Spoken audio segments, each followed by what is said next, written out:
আসসালামু আলাইকুম। ত্রয়োদশ জাতীয় সংসদ নির্বাচন সামনে রেখে অবৈধ আগ্নেয়াস্ত্রের চাহিদা দ্রুত গতিতে বাড়ছে।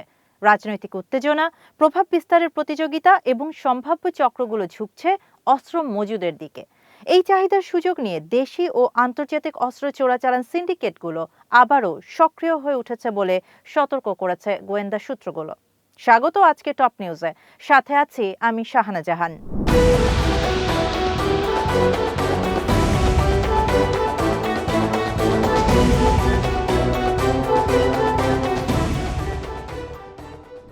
নির্বাচন যত ঘনিয়ে আসছে ততই দেশের আন্ডারওয়ার্ল্ড নিজেদের শক্তি প্রদর্শনের প্রস্তুতি নিচ্ছে। অতীতে চাঁদাবাজি, আধিপত্য বিস্তার ও কন্ট্রাক্ট কিলিং এর জন্য যেসব অস্ত্র মজুত করা হয়েছিল তার একটি বড় অংশ এখনো উদ্ধার হয়নি।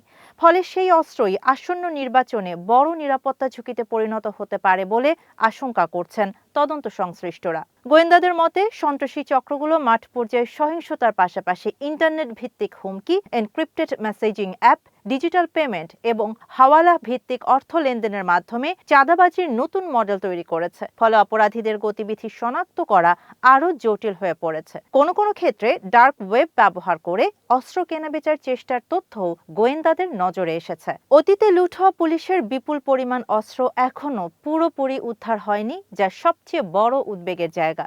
নিরাপত্তা বিশ্লেষকদের মতে এসব অস্ত্র যদি অপরাধী চক্রের হাতে সক্রিয় থাকে তাহলে নির্বাচনকালীন সহিংসতার মাত্রা বহু গুণে বাড়তে পারে।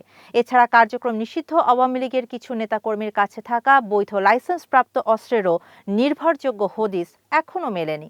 আইনশৃঙ্খলা বাহিনীর ধারণা এসব অস্ত্র ভবিষ্যতে নাশকতার কাজে ব্যবহৃত হতে পারে।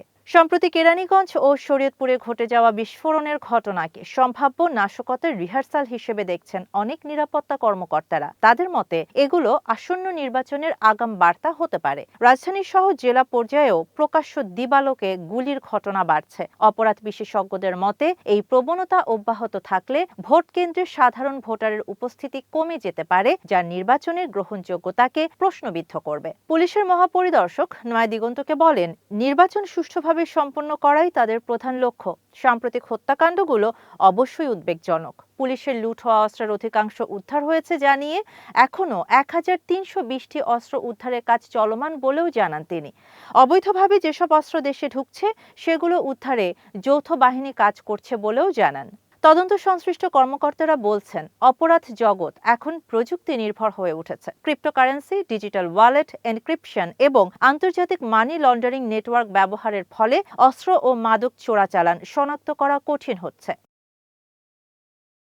নিরাপত্তা বিশ্লেষকদের মতে নির্বাচন কেবল রাজনৈতিক প্রতিযোগিতা নয়, এটি রাষ্ট্রের আইন প্রয়োগ সক্ষমতারও বড় পরীক্ষা। অবৈধ অস্ত্র উদ্ধার, সীমান্ত নিরাপত্তা জোরদার, ডিজিটাল অপরাধ দমন এবং জামিনে মুক্ত শীর্ষ অপরাধীদের পুনরায় নজরদারিতে আনা না গেলে পরিস্থিতি দ্রুত নিয়ন্ত্রণের বাইরে চলে যেতে পারে। তারা সতর্ক করেছেন, এখনই সমন্বিত অভিযান না চালানো হলে শুধু নির্বাচন নয়, সামগ্রিক সামাজিক স্থিতিশীলতা ও নাগরিক নিরাপত্তাও ঝুঁকির মুখে পড়বে। শাহানা জাহান, নয়া দিগন্ত।